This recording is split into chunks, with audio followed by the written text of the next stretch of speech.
ये जो कहानियाँ हैं क्राइम से भरी हुई, इंटेंस और ग्रिपिंग, ये सिर्फ एंटरटेनमेंट नहीं, ये इंडियन सिनेमा का एक नया चैप्टर है। आज हम बात करने वाले हैं एक ऐसे ही ट्रेंड के बारे में जो हर एक स्क्रीन पर छाया हुआ है, the wave of web series in Indian cinema.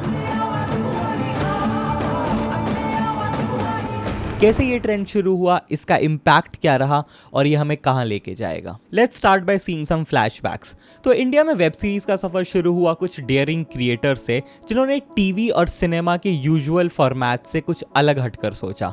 Do you remember Permanent Roommates by TVF? ये एक ऐसा शो था which I still remember watching after such a long time, and इस शो ने बेसिकली हमें बताया कि ऑनलाइन कंटेंट की पावर क्या होती है। And it was not just this show, इसके अलावा lot of shows were coming at that time.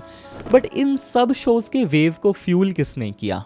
सस्ता और fast internet, thanks to Jio and बाकी सर्विस प्रोवाइडर्स, जिन्होंने देश के कोने कोने तक हाई स्पीड इंटरनेट पहुंचाया। और फिर आया स्ट्रीमिंग प्लेटफॉर्म्स का जमाना। नेटफ्लिक्स, अमेजॉन प्राइम, हॉटस्टार, इन सब ने काफ़ी सारे नए और फ्रेश कंटेंट को एक नया प्लेटफॉर्म दिया जो टीवी और सिनेमा के यूजुअल कंस्ट्रेंट से मुक्त था। और इसकी वजह से हमारे पास कहानियाँ आई जो लंबी थी, कैरेक्टर्स आए जो कॉम्प्लेक्स थे, और थीम्स जो एक टाइम पे ट्रेडिशनल सिनेमा के लिए टू रिस्की समझे जाते थे। वेब सीरीज़ का इम्पैक्ट इंडिया के लिए काफ़ी रेवोल्यूशनरी रहा है। नए स्टोरी टेलिंग फॉर्मेट्स आए हैं विथ मल्टी सीजन आर्क्स, जहाँ कैरेक्टर्स विथ टाइम डेवलप होते हैं, एंड बहुत सारी ऐसी रीजनल स्टोरीज देखने को मिली है जो एक काफ़ी स्पेसिफिक ऑडियंस के साथ रेजोनेट करती है। इस टाइप के डाइवर्सिफिकेशन ने काफ़ी सारे नए एवेन्यूज़ खोले हैं फॉर फिल्म मेकर्स, जो शायद कभी ट्रेडिशनल सिनेमा में पॉसिबल नहीं हो पाते। And one more thing I like to add here is कि इसने फिल्म मेकर्स को सॉर्ट ऑफ एक आज़ादी दी है to go into a new direction, maybe explore new topics, शायद थोड़े कम रिस्क के साथ। अब बात करते हैं कुछ ऐसे शोज के बारे में जो गेम चेंजर्स बने।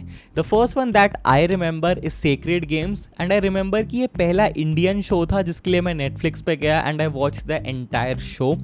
एंड इस शो ने बहुत सारे बेंचमार्क सेट किए, specially in terms of production quality. और बस सेक्रेड गेम्स नहीं, इसके अलावा lot of shows are coming at that time, specially Mirzapur, Scam 1992 and many other shows, जिसमें अमेजिंग स्टोरी टेलिंग और इनक्रेडिबल परफॉर्मेंसेस थी। ये शो सिर्फ एंटरटेन नहीं करते बल्कि हमारे कल्चर और कॉन्वर्सेशंस को इन्फ्लुएंस करते हैं, एंड स्पेशली हमारे इंडियन सिनेमा के बारे में सोचने का तरीका बदलते हैं। With time as more web series came, audience का कंटेंट कंज्यूम करने का भी तरीका बदल गया है। याद करो वो दिन जब हम एक एक हफ्ता वेट करते थे for the next episode of a series. At present audience content को अपने पेस पे देखना पसंद करती है, एंड वेब सीरीज इस नीड को परफेक्टली फिट करता है। ये शिफ्ट फिल्म मेकिंग पे भी असर डाल रहा है। Now film makers are ready to take more risks and they are willing to experiment, क्योंकि वो जानते हैं कि हर टाइप के कंटेंट के लिए एक ऑडियंस है, चाहे वो कितनी भी नीश क्यों ना हो। And this entire willingness to experiment Indian story telling की बाउंड्रीज को और भी ज्यादा पुश कर रहा है। लेकिन सब कुछ परफेक्ट भी नहीं है। जैसे जैसे मार्केट सैचुरेट होते जा रहा है, कंटेंट को फ्रेश और इंगेजिंग रखना एक चैलेंज बन चुका है। Plus on top of all that, censorship का भी एक लूमिंग इशू है, जिसकी वजह से फिल्म मेकर्स एक फाइन लाइन वॉक कर रहे हैं between creative freedom and regulatory constraints. तो फ्यूचर में क्या देखने को मिलेगा? देखो, एक चीज तो कंफर्म है कि web series are here to stay, and with time ऐसा हो सकता है कि वेब सीरीज और ट्रेडिशनल सिनेमा के बीच में कन्वर्जेंस और ज्यादा बढ़ जाए, शायद कुछ क्रॉस प्लेटफॉर्म स्टोरीज देखने को मिले। But one thing I am sure, इसकी विद टाइम स्टोरी टेलिंग और इनोवेशन का स्कोप बढ़ता जाएगा।